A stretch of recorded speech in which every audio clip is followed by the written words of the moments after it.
सभी मित्रों का हिंदी साहित्य समागम चैनल पर हार्दिक स्वागत और अभिनंदन है। मित्रों, जैसे कि मैंने पूर्व में सूचित किया था सुबह आपको कि आज हम बहुत ही महत्वपूर्ण प्रैक्टिस सेट लेकर आएंगे और महत्वपूर्ण टॉपिक में मैंने आपको सुबह ग्रुप के माध्यम से बता दिया था कि बुद्धि समायोजन विशिष्ट या असाधारण असाधारण बच्चों से संबंधित यह प्रैक्टिस सेट होगा।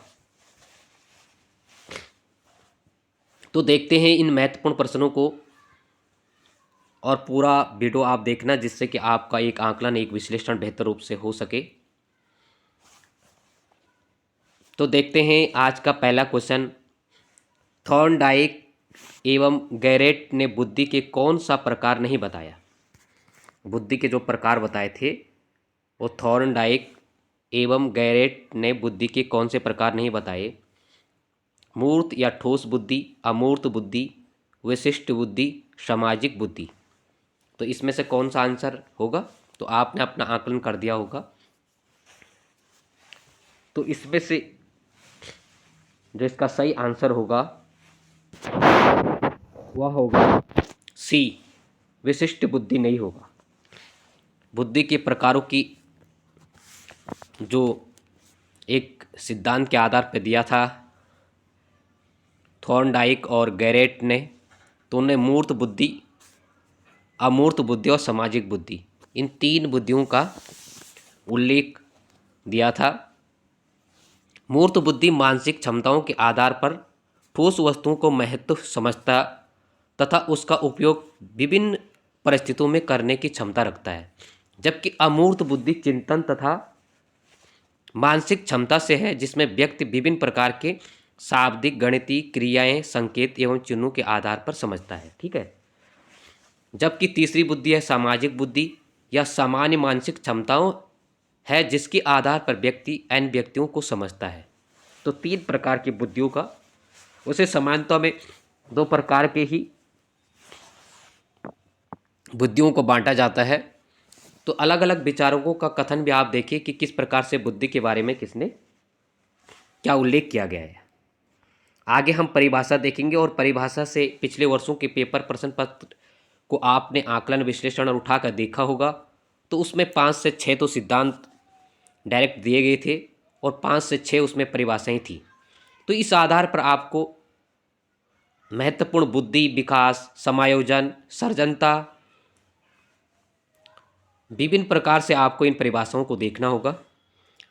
दूसरा क्वेश्चन है, बुद्धि का स्वरूप बिजली के समान होता है जिससे मापना आसान होता है, अर्थात बुद्धि समस्या को हल करने की योग्यता है, या परिभाषा दी है टर्मन, थॉर्नडाइक, जैनसन, बी ने।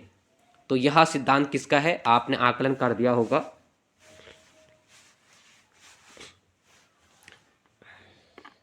तो इसका सही आंसर आपने अपना आकलन कर दिया होगा। तो इसका सही आंसर सी होगा, जैनसन। ठीक है। बीने का जो था, उन्होंने दिया था बुद्धि तर्क, निर्णय एवं आत्म आलोचन की योग्यता एवं क्षमता है। ठीक है।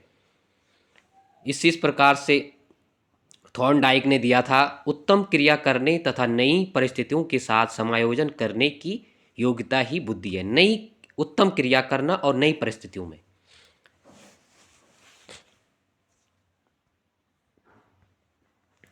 तीसरा क्वेश्चन है,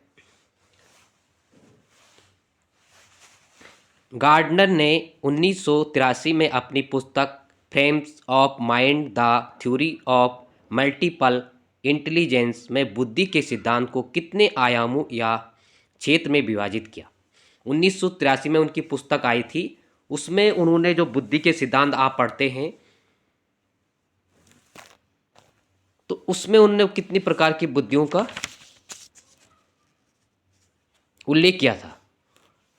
ठीक है। हम पढ़ते हैं ना, एक कारक सिद्धांत, द्विकारक सिद्धांत। ठीक है।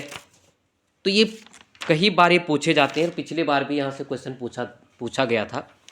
तो इन महत्वपूर्ण पॉइंटों पर भी आप अपना ध्यान आकर्षित करेंगे कि किस यूनिट से, किस टॉपिक से क्वेश्चन किस प्रकार पूछे गए थे पूर्व में, और हम आगामी आने वाले 2024 का जो पेपर होगा, हमें उसका आकलन, उसका विश्लेषण किस तरीके से करना होगा।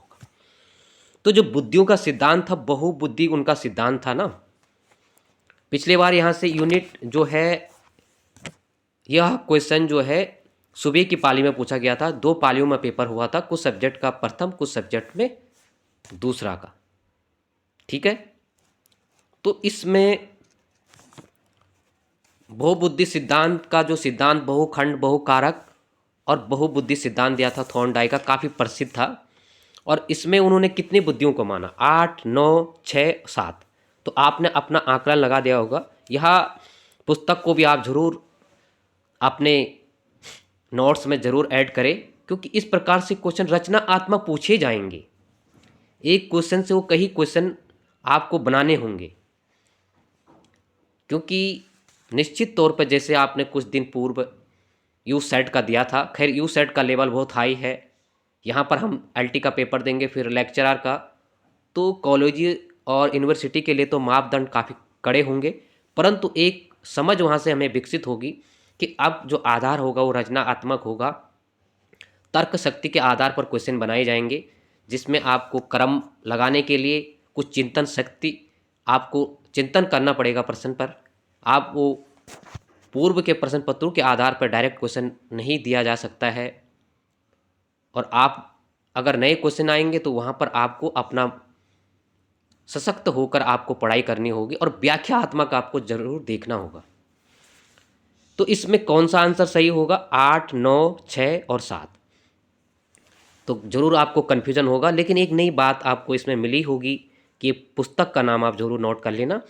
तो उन्होंने जो है 1983 में 8 बुद्धियों को माना था। ठीक है, अब 8 बुद्धियों को माना था उन्होंने। भाषागत या भाषाई बुद्धि, तार्किक या गणितीय बुद्धि, शारीरिक गति, संवेदी या क्रियात्मक बुद्धि, संगीतात्मक बुद्धि, स्तनिक या देशिक बुद्धि, अंतर्वैयक्तिक बुद्धि और अंतरावैयक्तिक बुद्धि,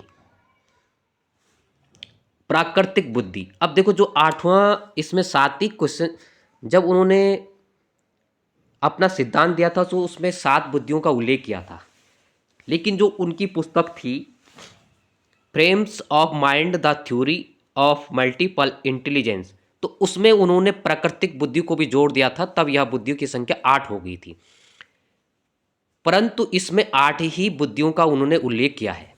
पुनः इसमें संशोधित किया उन्होंने 1999 में, और संशोधित जो संस्करण में बुद्धि के जो प्रकार बताए उसमें 9 बताए, और 9 ही बुद्धि को उन्होंने कैसा जोड़ा? अस्तित्व या नैतिक बुद्धि को उन्होंने इसमें ऐड किया था। अब वर्तमान में आपके पास आएगा तो उसमें 9 बुद्धियां हैं। ठीक है, लेकिन पुस्तक की बात करें तो उसमें तब की बात जो 83 की बात थी उसमें मात्र 8 बुद्धियों का उन्होंने उल्लेख किया था, और पुनः उन्होंने संशोधन 1999 में किया था। उसमें जो है 9 बुद्धियां हैं। वर्तमान में 9 बुद्धियों को आप पढ़ते हैं। ठीक है, और इन 9 बुद्धियों को भी उन्होंने जो है 4 भागों में बांटा था। ठीक है, पहले 2 भाग भाषिक और तार्किक गणितीय बुद्धि। इसका बहुत महत्व है। जो भाषिक है और तार्किक पहले की दो बुद्धियां हैं, वो बहुत महत्वपूर्ण माना जाता है, क्योंकि भाषा से ही एक परिवार की भाषा होती है, व्यक्ति की भाषा होती है और विद्यालय की भाषा होती है।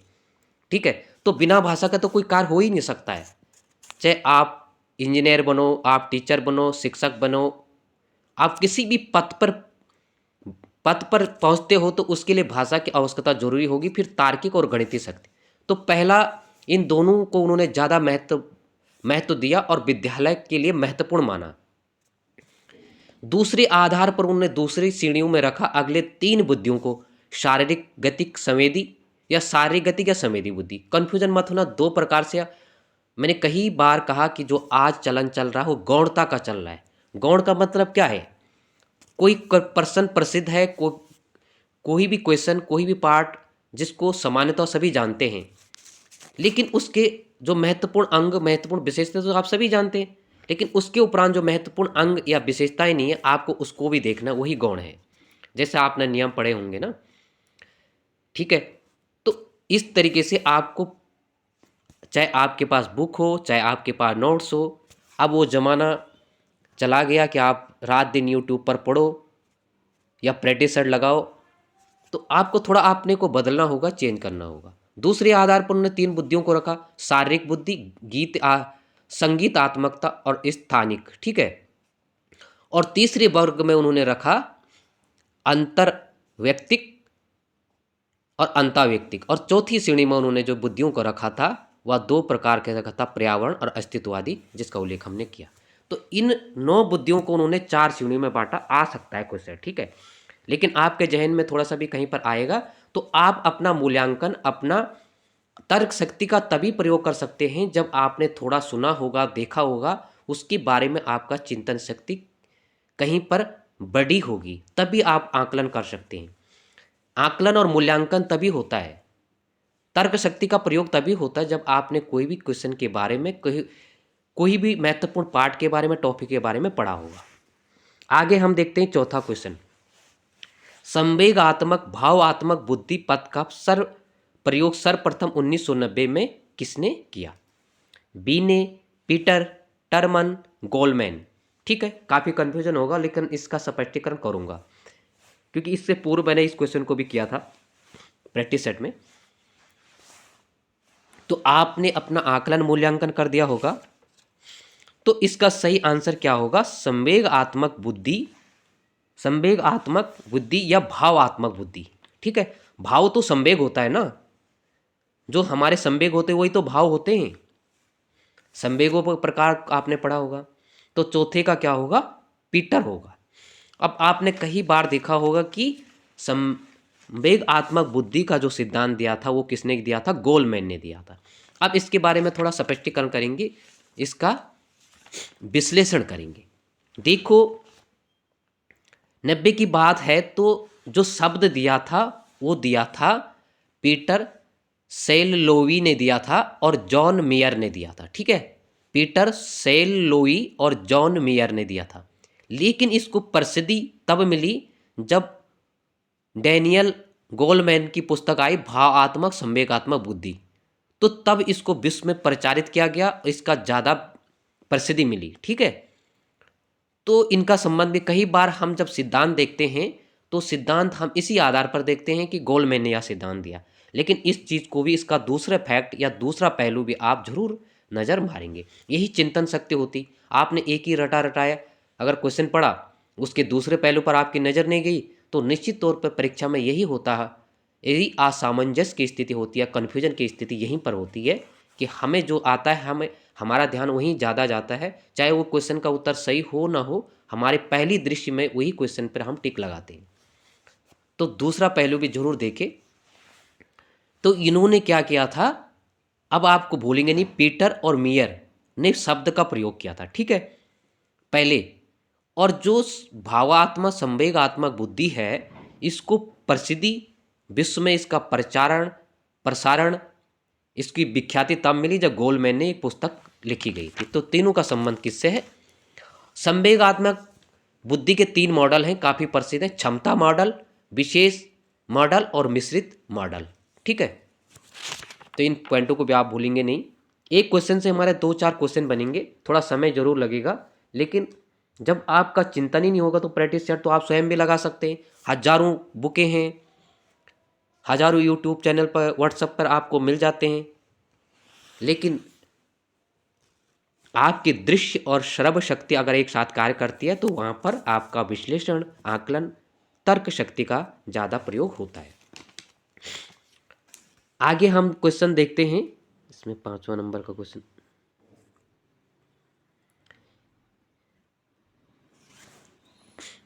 अब इसमें 6वां नंबर का प्रश्न हम देखते हैं। टर्मन मैरेल के अनुसार 80 से 79 के मध्य बुद्धि होगी। ठीक है, कई बार पूछा जाता, पिछले बार भी एक क्वेश्चन ऐसा पूछा गया था, जो 70 पूछा गया था, कुछ इसी प्रकार से फर्स्ट शिफ्ट में या सेकंड शिफ्ट में शायद पूछा गया था, तो इससे क्वेश्चन बनेंगे ही। तो टर्मन मैरेल के अनुसार कितने प्रकार की बुद्धियां बताई थी उन्होंने? मैरिल होगा इसमें। ठीक है, तो इसको सही कर लेना। 80 और 89 होगा, 89 कर लेना इसको।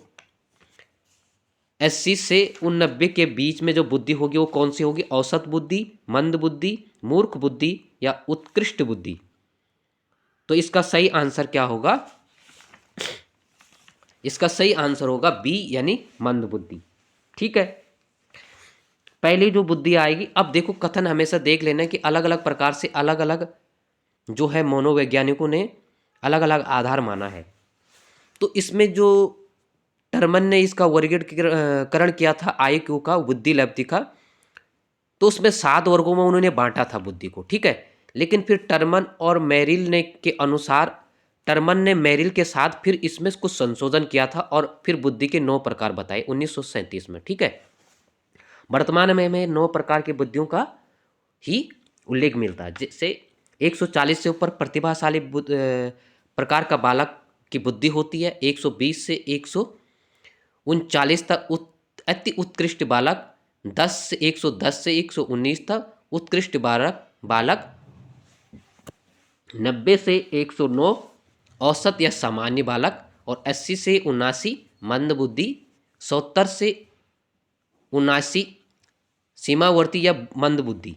ठीक है, 50 से 69 तक मूर्ख, और 25 से 49 मूढ़ बुद्धि, और 25 से नीचे जड़ बुद्धि। ठीक है, एक बार इस क्वेश्चन को हम सही से देख लेंगे। 80 से 89 होगा ये। ठीक है, 89 कर लेना इसको, तो ये मंद बुद्धि के बालक के अंतर्गत आएगा। ठीक है, आगे हम 7वां नंबर का प्रश्न देखते हैं। निम्न में से अच्छी बुद्धि परीक्षण की विशेषता नहीं है। ठीक है, अब इसमें निम्न में से अच्छी बुद्धि की क्या नहीं है, विशेषता नहीं है। तो कौन सी नहीं होगी? वैधता, मानक, बहिरंगता, विश्लेषण। तो आपने अपना आकलन कर दिया होगा कि बुद्धि की जो विशेषता है वो कौन सी नहीं होगी। ठीक है, अच्छे बुद्धि परीक्षण की जो विशेषता है इसमें से कौन सी नहीं होगी? तो इसका सही आंसर होगा डी यानी विश्लेषण।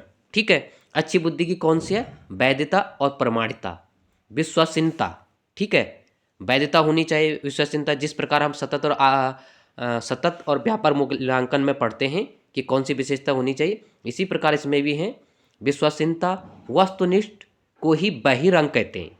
ठीक है, इसीलिए मैंने यहाँ से क्वेश्चन का आधार जरा बड़ा करने के लिए, हार्ड करने के लिए वस्तुनिष्ठता इसमें नहीं डाला, बहिरंगता ही डाला। ठीक है, वस्तुनिष्ठता मतलब बहिरंगता ही एक ही होता है। ठीक है, इसका मतलब क्या होता है? परीक्षा की वस्तुनिष्ठ बहिरंग होने से अभिप्राय यह है कि परीक्षण के व्यक्तित्व का, उसके मापन का प्रभाव नहीं पड़े। ठीक है, और व्यावहारिकता, रोचकता, मानकता, भविष्यवाणी की क्षमता। ठीक है, यह विशेषता क्या है? बुद्धि के हैं। 8वां नंबर का प्रश्न है, शिक्षक का असहानुभूतिपूर्ण तथा कठोर दृष्टिकोण प्रभावित करता है। किसको प्रभावित करता है? समायोजन, स्वास्थ्य, अभिरुचि, ग्रह कार्य। तो क्या होगा इसका आंसर? तो इसका 8वां का सही आंसर होगा शिक्षक का असहानुभूतिपूर्ण तथा कठोर दृष्टिकोण प्रभावित करता है समायोजन को। ठीक है, इसका सही आंसर क्या होगा? ए होगा। 9वां नंबर का प्रश्न है, अपने व्यवहार को यह समझाना कि मैं अपने पड़ोसी से ज़्यादा भाग्यशाली हूँ किस प्रकार की रक्षा युक्ति है? सामाजिक तुलना, प्रक्षेपण, क्षतिपूर्ति, विस्थापन।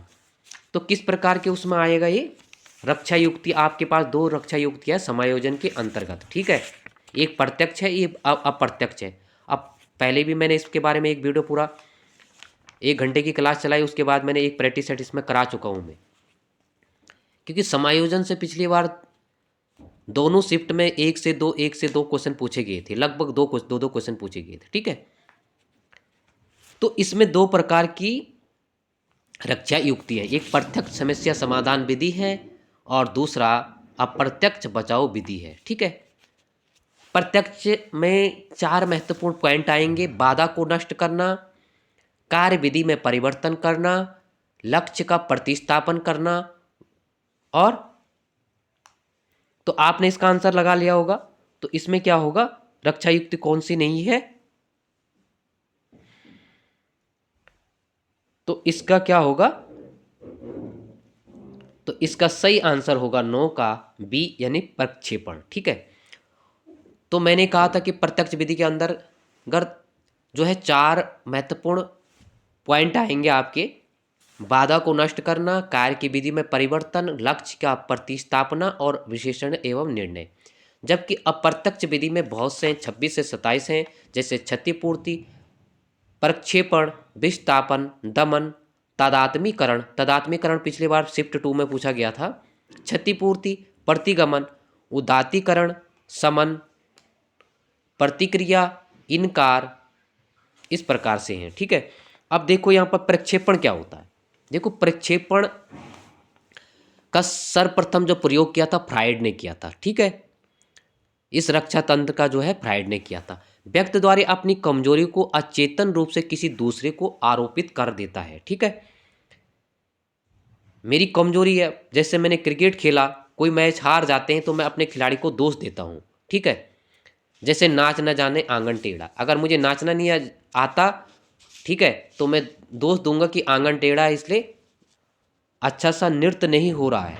ठीक है, एक खिलाड़ी जब दूसरे हार जाता है तो दूसरे खिलाड़ी को क्या देता है, दोष देता है। प्रक्षेपण से व्यक्ति चिंता मुक्त हो जाता है। ठीक है, और तंत्र विस्थापन का अनुसरण करता है। ठीक है, या प्रक्षेपण, इसको याद रख लेना कि अप्रत्यक्ष विधि बचाव विधि के अंतर्गत ये सारे पॉइंट आएंगे। ठीक है, जैसे प्रक्षेपण, क्षतिपूर्ति, थोड़ा स्वास्थ्य मेरा खराब चल रहा है तो इसलिए थोड़ा सा,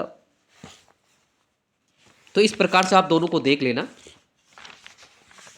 ठीक है, अगला प्रश्न हम देखते हैं, कुसमायोजन में व्यक्ति में उत्पन्न होने वाली मानसिक रोग नहीं है। द्वंद्व, संघर्ष, तनाव, विकार, स्वालीनता।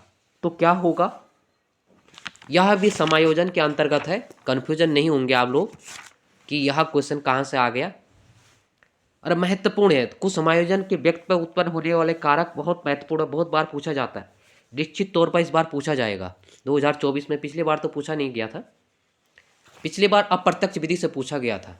ठीक है, तो इसका सही आंसर होगा सी यानी विकार। ठीक है, बाकी देखो, कुछ समायोजन से व्यक्ति में होने वाले विकार क्या है, तनाव है, जैसे कोई कार्य करते हैं तो उससे तनाव हो जाता है। दुश्चिंता, कोई कार्य नहीं हो पाता तो हमें दुश्चिंताएं हो जाती है। अच्छा कार्य होने के उपरांत भी हमारे मन में कुछ इस प्रकार की भावनाएं गिर जाती है कि वह कार्य सही नहीं होगा, पहले ही भय, हमें भय झलकता है। दबाव, किसी कार्य को करने का ज़्यादा ही दबाव बन जाता है कि यह कार्य करना ही करना है। भग्न आशा या कुंठा, ठीक है, इस प्रकार की भावनाएं आ जाती है। स्वालीनता, उसी के बारे में ज़्यादा से ज़्यादा सोचना। द्वंद्व या संघर्ष, ठीक है, द्वंद्व और संघर्ष। तो ये 6 प्रकार के क्या है, कुसमायोजन की मानसिक रोग है। आगे हम देखते हैं 11 नंबर का प्रश्न। छोटी कद की लड़की द्वारा ऊंची एड़ी वाली चप्पल पहनकर समायोजन करना किस प्रकार की रक्षा प्रतिरक्षा का उदाहरण है। एक छोटी लड़की है, आज का जो मॉडल जमाना चल रहा है, आपको मालूम है कि हर कोई किसी से पीछे नहीं रहना चाहता है, बशर्ते आप व्यवहारिकता में, खान पान में और किसी भी शैक्षिक कार्यों में आप पीछे हो, लेकिन कोई भी व्यक्ति शान शौकत के मामले में हर किसी से आगे निकलना चाहता है। इस प्रकार की दौड़ वर्तमान में देखने को मिलती है। छोटे कद की लड़की द्वारा ऊंची एड़ी वाली चप्पल पहनकर समायोजन करना किस प्रकार की रक्षा युक्ति है। क्षतिपूर्ति, प्रक्षेपण, प्रतिगमन, उदात्तीकरण या शोधन, एक ही हुआ। ठीक है, तो क्या होगा इसका, तो इसका सही आंसर होगा, आपने मूल्यांकन अपना आकलन कर दिया होगा, क्षतिपूर्ति ए होगा इसका। ठीक है, 11 का क्या होगा,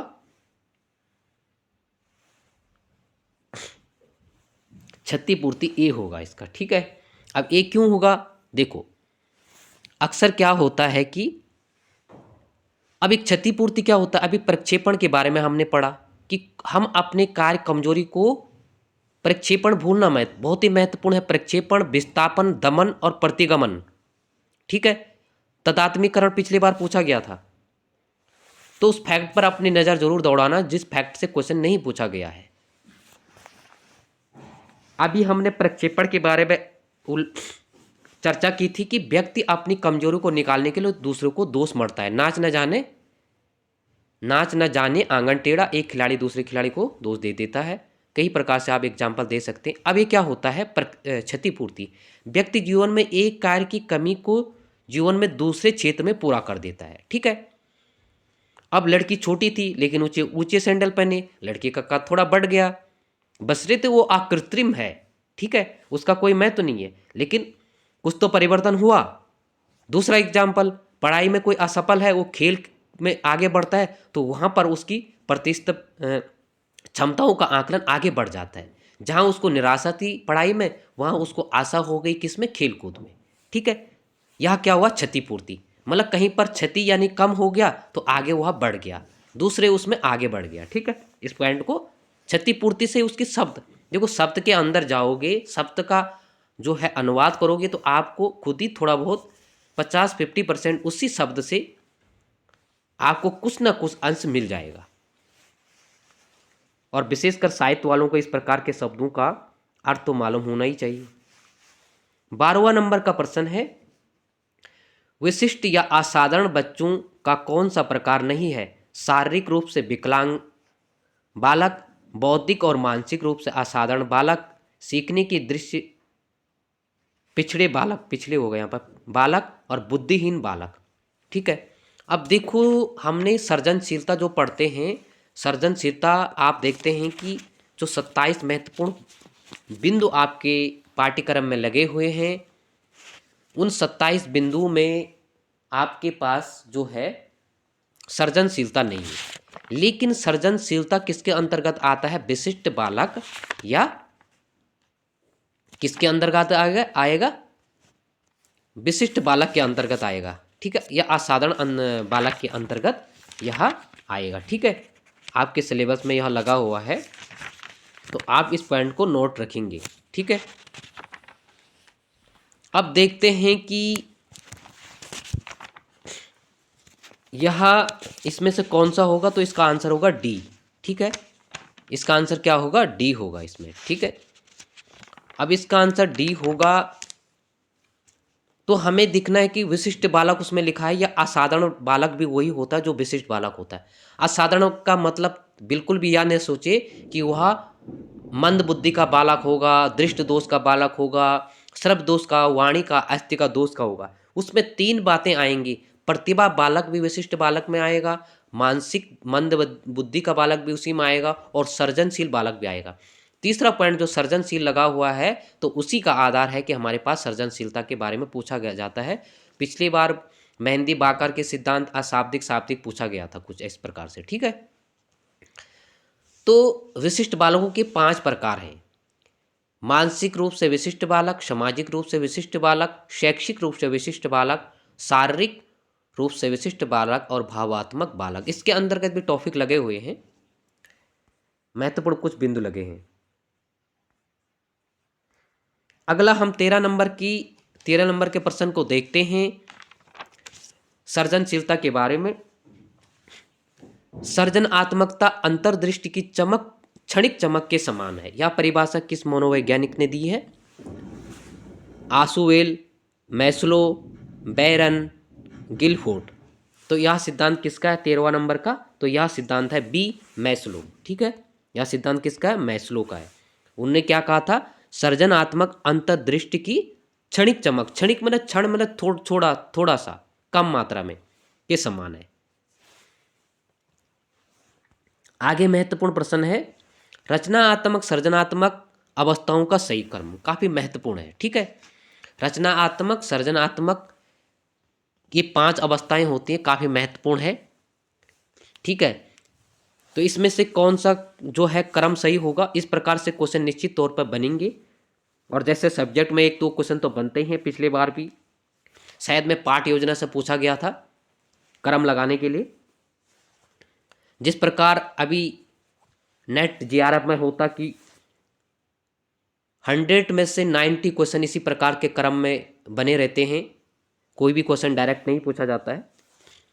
उपक्रम, प्रबोधन, उद्भावन, मूल्यांकन।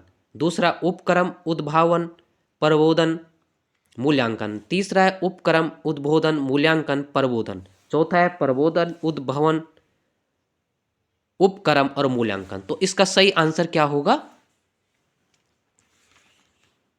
तो इसका सही आंसर होगा बी, यानी उपक्रम, उद्भवन, प्रबोधन, मूल्यांकन। अब उपक्रम को तैयारी कहते हैं, ठीक है। पहले तो हम देखते हैं सृजनशीलता या रचनात्मकता क्या है।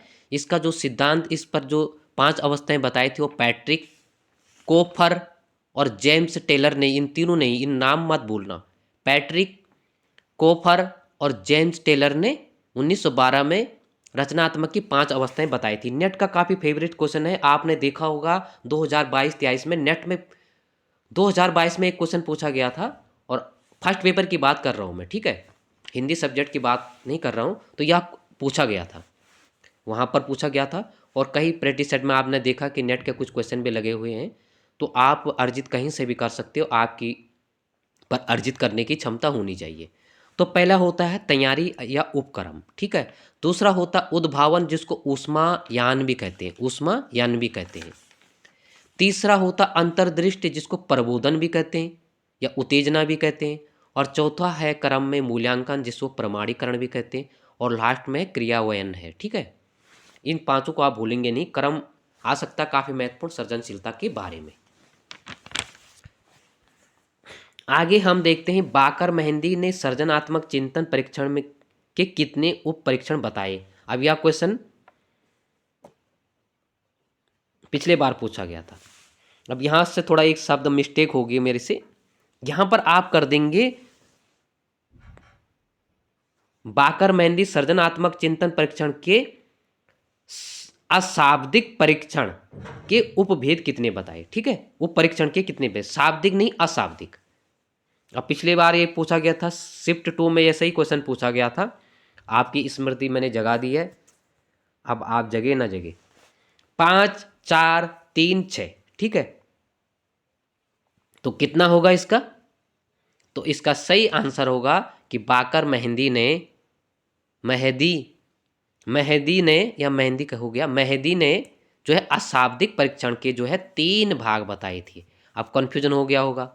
देखो जो पूछा गया था 21 में, वह पूछा गया था शाब्दिक परीक्षण के कितने भेद थे सेकंड शिफ्ट में, जिसमें मैथ साइंस वालों के पास यार था, आर्ट के सब्जेक्ट भी उसमें कुछ हुए होंगे। तो वह था शाब्दिक। तो शाब्दिक में उन्होंने 4 भेद बताए, परिमाणु परीक्षण, असामान्य प्रयोग, नवीन संबंधों का परीक्षण और परीक्षण सुधार। लेकिन अशाब्दिक के उन्होंने 3 बताए। ये क्वेश्चन इस बार बन सकता है, चित्र बनाने की क्रियाएं, चित्र पूर्ति क्रियाएं और त्रिभुजाकार या अंडाकार आकृति की। देखो अशाब्दिक, अब शाब्दिक तो पूछेगा नहीं, अशाब्दिक का वजन ज़्यादा मजबूत लगता है कि हो सकता है इस बार क्वेश्चन पूछा जाए। लेकिन पहले में परिणामों, असामान्य, नवीन और परीक्षण से संबंधित है।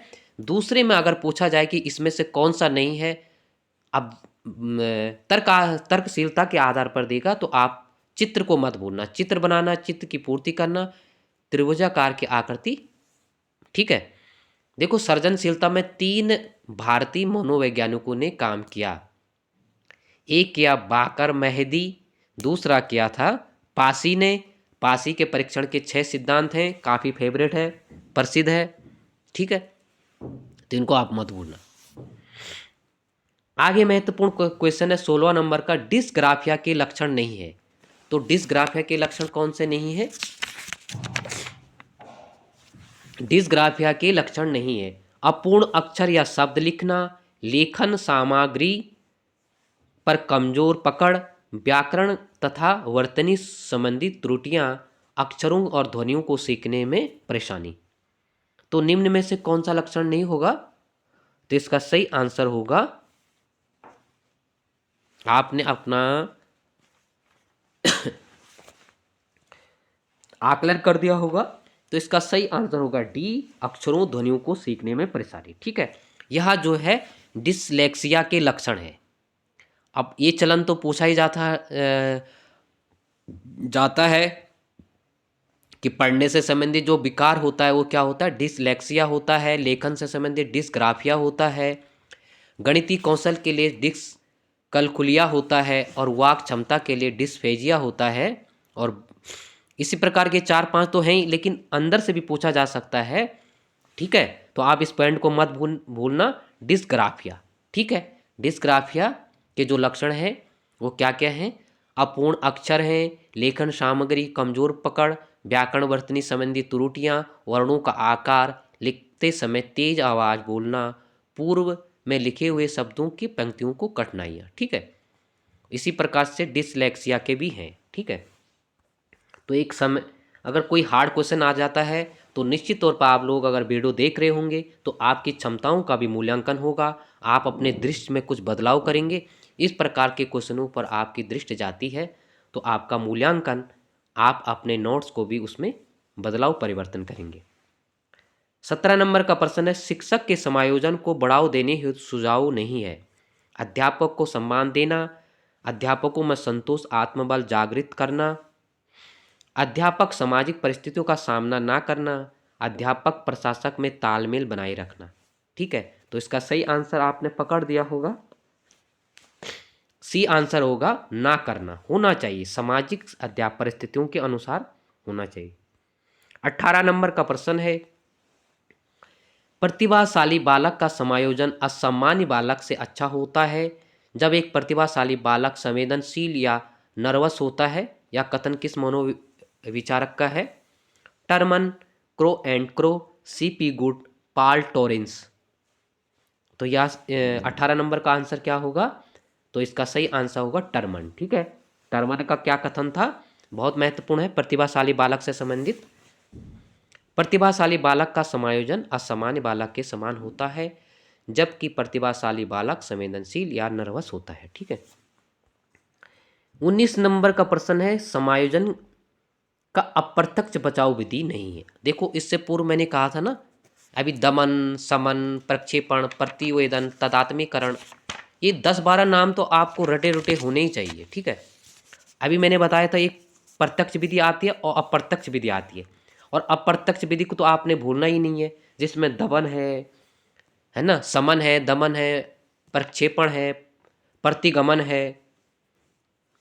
तो प्रक्षेपण, आक्रामकता, पृथकीकरण, विश्लेषण, तो बचाव विधि कौन सी नहीं होगी? तो इसका होगा डी, यानी विश्लेषण नहीं होगा। जो विश्लेषण है ये प्रत्यक्ष विधि में, अप्रत्यक्ष विधि में नहीं है।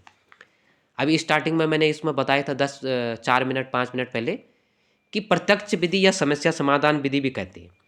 ठीक है, अप्रत्यक्ष विधि को क्या कहते हैं? बचाव केंद्र विधि भी कहते हैं। तो प्रत्यक्ष विधि में बाधा को नष्ट करना, क्रिया कार्य विधि में परिवर्तन करना, लक्ष्य का प्रतिस्थापना करना और विश्लेषण एवं निर्णय लेना। ठीक है, जबकि समायोजन के अप्रत्यक्ष विधि को आप 8-10 नाम तो आपको रटे रोटे होने चाहिए, जैसे प्रक्षेपण, क्षतिपूर्ति, प्रतिगमन, उदात्तीकरण या संशोधन, तदात्मीकरण, विस्थापन, दमन, समन। ठीक है, झनकार। ठीक है, मतरंग, एक बार आप उसको जरूर देखिए। अब वहाँ पर आ गया झनकार, मतरंग, तो आप तो वहीं पर कंफ्यूजन हो जाओगे, क्योंकि जहाँ पर जो क्वेश्चन आपकी समझ से बाहर होगा तो आपका ध्यान वहाँ आकर्षित होगा ही नहीं। अंतिम और 20वां नंबर का प्रश्न है, द्वंद्व व्यक्ति की वह अवस्था है जिसमें विरोधी तथा समान शक्तियां, प्रेरणाएं एक ही समय में कार्यरत होना चाहिए था, यहाँ पर होती है। परिभाषाएं दी है डगलस, हॉलैंड ने, बोरिंग, लिंगफील्ड ने, वियर्स ने और सिंह, जेडी ने। ठीक है, जेडी को तो आप जानते होंगे, जेडी सिंह को, काफी प्रसिद्ध व्यक्ति है। द्वंद्व व्यक्ति की वह अवस्था है जिसमें विरोधियों तथा समान शक्तियां, प्रेरणाएं एवं समय में कार्यरत होती है। यह परिभाषा किसने दी थी? तो आपने अपना आकलन कर दिया होगा, यह दिया था बोरिंग व लिंगफील्ड ने। ठीक है, तो यह महत्वपूर्ण थे। आप लोग कई बार मुझे मैसेज आते हैं, कॉल तो मैं रिसीव नहीं कर पाता हूँ। व्हाट्सएप से जुड़ने के लिए मैंने नंबर दिया है, आप व्हाट्सएप से जुड़ सकते हैं। तो मित्रों, अपना समय निकाल कर जरूर अपना अध्ययन पर जोर दीजिएगा।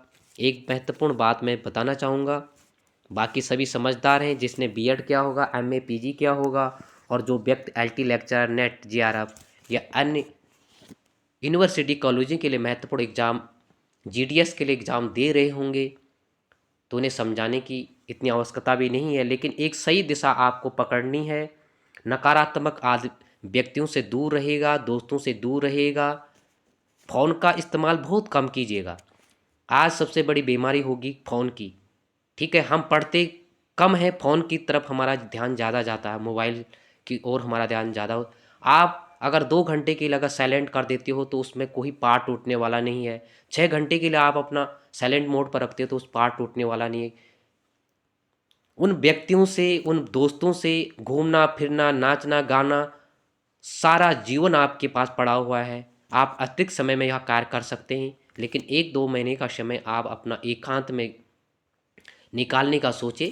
और जितना आप एकांत में अध्ययन करोगे, आपकी मार्मिकता, आपकी तर्कशीलता, आपकी जो शक्तियां हैं, उन शक्तियों का सही प्रयोग होगा और जो आपको एक अच्छा रिजल्ट देगा।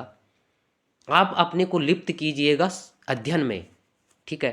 कई बार हम देखते हैं कि सोए सोए हम अध्ययन कर रहे हैं, तो ऐसा भी अध्ययन नहीं होता। तो मैं यही कहूँगा कि कई बार क्या होता है कि हम कोचिंग सेंटर में, लाइब्रेरी में अपने यार दोस्तों के साथ जाते हैं, तो वहाँ हम दुश्चिंता, अभी बोला था ना, कुछ समायोजन, द्वंद्व की स्थिति में भगनाशा हो जाती है, स्वालीनता हो जाती है, तनाव। तो उस तनाव का कारण यही कि आप सकारात्मक लोगों के साथ बात कीजिएगा, सकारात्मक समाज में जुड़ेगा, ग्रुप में किसी भी तौर से सकारात्मक जहाँ भी आपको मिलती है। और फ़ोन का इस्तेमाल बहुत से कम, 2 महीने का, 3 महीने का समय अपने फ़ोन को साइलेंट। मैं कई बार देखता हूँ कि उन व्यक्तियों के पास क्वेश्चन का कोई जवाब नहीं होता, लेकिन अपनी प्रोफाइल चेंज करने, मैं ऐसा नहीं कहूँगा पर किसी पर हस्तक्षेप करने की कोशिश नहीं करूँगा, लेकिन वास्तविकता यही है। हम 10 बार अपना स्टेटस बदल देते हैं, प्रोफाइल बदल देते हैं, लेकिन इसकी ओर हम अपना विचार भी तो लिख सकते हैं। हम साहित्य वाले तो अपने विचार भी तो डाल सकते हैं। क्योंकि समय नहीं बचेगा, समय को तुम्हें पकड़ना होगा। समय किसी को आज तक समय ने नहीं पकड़ा है, इतना याद रख लेना आप लोग। आप समय पर अच्छा कार्य करते हो तो उसका रिजल्ट भी बेहतर मिलेगा। और एक कवि हुए सर्वेश्वर दयाल सक्सेना, उन्होंने बहुत ही मार्मिक पंक्तियां लिखी कि लीग पर वे चले जिनके चरण दुर्लभ और हारे हैं, हम तो हमारी यात्रा से बने ऐसे अनिर्मित पंथ प्यारे हैं। साक्षी हो रहा रोके खड़े पीले बांस के झुरमुट, कि उनमें गा रहा है जो हवा, उसी से लिपटे हुए सपने हमारे। तो कहने का तात्पर्य यही है इस महत्वपूर्ण पंक्ति से, मैं यही कहना चाहता हूं कि लीग पर का मतलब बिल्कुल भी यह नहीं कि आप अपनी परंपराओं को छोड़िएगा, लेकिन लीग से हटने का मतलब उस रास्ते को अपना बदलेगा। अगर आप कुछ रास्ते पर जा रहे हैं तो उसको आप कुछ दिन अपना चेंज कीजिएगा, अपने समय सारणी को बदल सकते हैं, अपने यार दोस्तों से, आप किसी भी समाज में आप बदल सकते हैं और सही रास्ते पर, पुराने रास्तों पर चलने की आवश्यकता नहीं है। आप स्वयं रास्ता बनाइएगा। कई बार ये होता, प्रत्येक व्यक्ति के पास किताबें हैं, प्रत्येक व्यक्ति लाइब्रेरी जा सकता है, प्रत्येक बात कोचिंग ले सकता है, लेकिन ज्ञान प्रत्येक व्यक्ति वो नहीं ले सकता जो आपको आवश्यकता है। तो इसलिए आपका ज्ञान एकांत में होगा जब आप ज़्यादा से ज़्यादा अध्ययन करोगे, किताबों का संग्रह करोगे, किताबों से जुड़ोगे, अपने को रत कीजिएगा उसमें 1-2 महीने। आप देखना आपका रिजल्ट बेहतर होगा। लेकिन जब हम उनसे दूर हटेंगे तो हमें रिजल्ट का भी प्रतिफल अच्छा नहीं मिलेगा। तो उनका कहना यही था कि हम लीक पर चले, लेकिन थोड़ा हट कर चले, अपने लिए रास्ता बनाए। हम तो स्वयं के द्वारा बनाए गए रास्ते पर चलना अच्छा लगता है, जो अभी बना ही नहीं, ठीक है। हमको ऐसे रास्ता पर चलना है जो अभी बना ही नहीं, जो आपको भी मालूम नहीं कि आपको शिखर पर पहुंचाएगा, आपको सफलता दिलाएगा, लेकिन आपको स्वयं बनाना है। और किन की तुलना की उन्होंने? बांस से तुलना की। आपको बांस के देखो, बांस कितने बड़े बड़े होते हैं, बांस के जो पौधे होते हैं। जमीन की बात तो छोड़ो, आपको 10 जो है 15-15, 20-20 फीट तक के ऊपर रास्ता नहीं मिलेगा। उस बांस से उन्होंने तुलना की है। कितनी मार्मिकता! यह केवल रटने के लिए नहीं है, प्रोफाइल पर लगाने के लिए नहीं है, यह चिंतन करने वाली बात भी है। लेकिन उस बांस के जो डंडे हिल रहे हैं, पत्तियां जो हवा में झूल रही हैं, वो तुम्हें आवाज़ देगी, उनका कहना है, ठीक है, कि वो तुम्हारे सपनों को पर पंख दे सकती हैं। ठीक है, बांस तो तुम्हारा रास्ता रोकेगा, लेकिन जो उसकी हवाएं हैं वो तुम्हारा सपनों को पर और पंथ लगाएंगे। कहने का तात्पर्य यही है, आप स्वयं रास्ता बनाएगा, अपने रास्ता पर चलेगा। आप कोई आपको नोट से या कोचिंग से या लाइब्रेरी से उतना प्राप्त होने वाला नहीं है जितना आप स्वयं प्राप्त कर सकते हो। आप प्राप्त कहीं भी कर सकते हो। तो आपको इस रास्ते पर चलना है कि जहाँ पर आप अपने 2-4 महीने का समय बेहतर रूप से निकाल सकते हैं, अपने दोस्तों से हटकर भी। ठीक है, तो ज़्यादा बातें नहीं करेंगे, विषय हिंदी साहित्य का हो जाएगा, लेकिन अच्छी पंक्तियाँ अगर आपको मिलती हैं तो जिससे आपको प्रेरणा मिल सके। तो मित्रों, आज के लिए इतना ही। धन्यवाद।